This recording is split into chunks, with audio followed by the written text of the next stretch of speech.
shortened Tamil senior grade, February 2012. Get ready for the dictation. 10 seconds, 5 seconds, get ready, start. தலைவர் அவர்களே, மின் வாரிய நிதிநிலை அறிக்கையின் மீது என் கருத்துக்களை சொல்ல விரும்புகின்றேன். மாண்புமிகு மின் துறை அமைச்சர் அவர்கள் இத்துறைக்கான அலுவலராக பணியாற்றி இத்துறைக்கான அமைச்சர் பொறுப்பையும் ஏற்று செயல்பட்டு கொண்டு வருகிறார். அவருடைய பதவி காலத்தில் தமிழகத்தில் மின்வெட்டு என்ற அவல நிலையே இருக்கக்கூடாது என்று பொதுமக்கள் மிக அதிகமாக எதிர்பார்க்கிறார்கள். இயற்கை சூழ்நிலை காரணமாக நமக்கு ஏற்படுகிற மின்வெட்டு என்ற அவல நிலையை தவிர்க்க நாம் மாற்று ஏற்பாடுகளை பரிசீலனை செய்ய வேண்டிய கட்டாயத்தில் இருக்கிறோம் என்பதை மறந்துவிட முடியாது. நமது மாநிலம் பருவ மழையையே நம்பியிருக்கும் மாநிலம். பருவ மழையால் அடிக்கடி ஏமாற்றப்பட்டு வருகிற மாநிலம் நமது மாநிலம். எனவே இயற்கையின் நுட்பமான இந்த நிலையை அடிப்படையாக வைத்து மின்வெட்டு இனி இல்லாத வகையில் மாற்று ஏற்பாடுகளை நாம் பரிசீலனை செய்து மின் தட்டுப்பாட்டை நிரந்தரமாகவே போக்க தக்க நடவடிக்கைகளை மேற்கொள்ள வேண்டும். இதற்கான மாற்று ஏற்பாடுகளை குறித்து பல்வேறு கருத்துக்கள் சொல்லப்பட்டு வருகின்றன.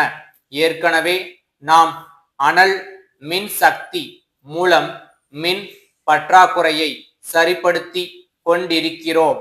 அதே சமயத்தில் அணு சக்தி எந்த அளவுக்கு பயன்படுத்தி நாம் மின் சக்தியை உற்பத்தி செய்ய முடியும் என்பதையும் ஆராய்ந்து கொண்டிருக்கிறோம் என்பதும் உண்மை.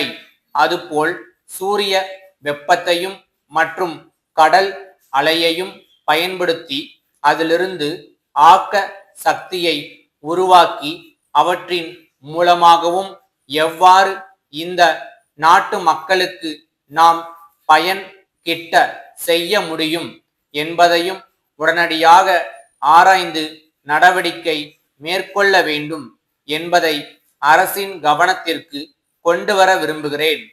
அடுத்து, கிராமங்களில் உள்ள தெரு விளக்குகள் இப்போதும் சரியாக எரிவது இல்லை. இப்படிப்பட்ட புகார் ஏற்கனவே இருந்துதான் ஊராட்சி ஒன்றியங்களின் பொறுப்பிலிருந்து தெரு விளக்குகளை பராமரிக்கும் பொறுப்பை மின் வாரியமே ஏற்று கொண்டது. ஆனால் இப்போதும் இக்குறைபாடு பல இடங்களிலும் இருந்து கொண்டுதான் இருக்கிறது.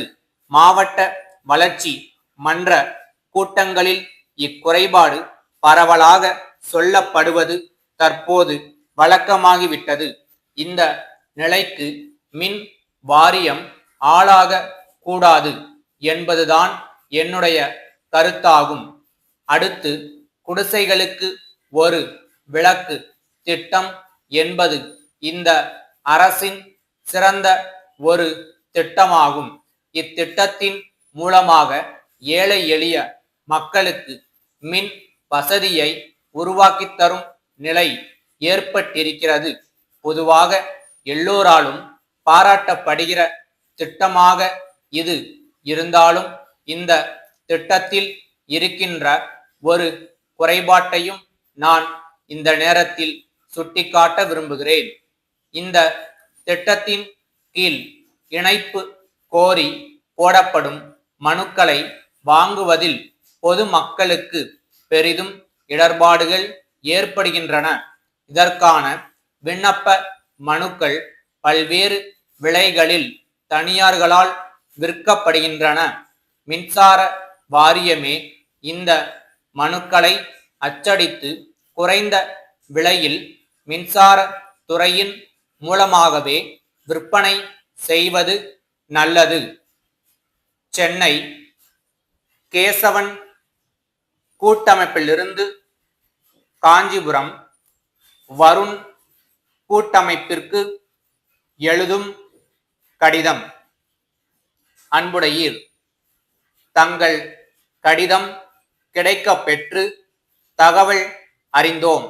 நாங்கள் அனுப்பிய நிலத்தடி நீர் இறைக்கும் மோட்டார் பம்ப் செட்டுகளில் 4 சரியாக இயங்கவில்லை என்று தெரிவித்திருக்கிறீர்கள்.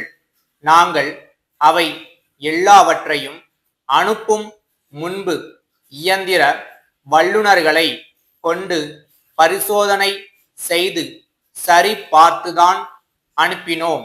இதுதான் எங்கள் வழக்கம். எனினும் கோளாறுகள் இருப்பதாக சொல்லி இருப்பதால் எங்கள் இயந்திர வல்லுநரை உடனே அனுப்பி ஆய்வு செய்ய சொல்கிறோம். கோளாறுகள் இருந்தால் அவற்றை பழுது பார்த்து அவர் ஆவண செய்வார். இருப்பினும் அவை திருப்திகரமாக இயங்காவிட்டால் அவற்றை நாங்கள் திருப்பி எடுத்துக்கொண்டு அவற்றுக்கு பதிலாக வேறு புதிய பம்ப் செட்டுகளை வழங்க நாங்கள் தயாராக உள்ளோம். எங்களிடம் இப்போது சுகுணா பம்ப் செட்டுகள் விற்பனைக்கு உள்ளன. தேவைப்படும் போது நீங்கள் விரும்பினால் அவற்றை பெற்று கொள்ளலாம். ஏற்கனவே நாங்கள் அனுப்பிய சரக்குகளுக்கான கிரயத்துக்கு தாங்கள் விரைவில் ஒரு காசோலை அனுப்புவீர்கள் என்று எதிர்பார்க்கிறோம். எங்கள் மேன்மையான சேவை தொடர்ந்து நீட்டிக்கும். தங்கள் நம்பிக்கையுள்ள ஸ்டாப்.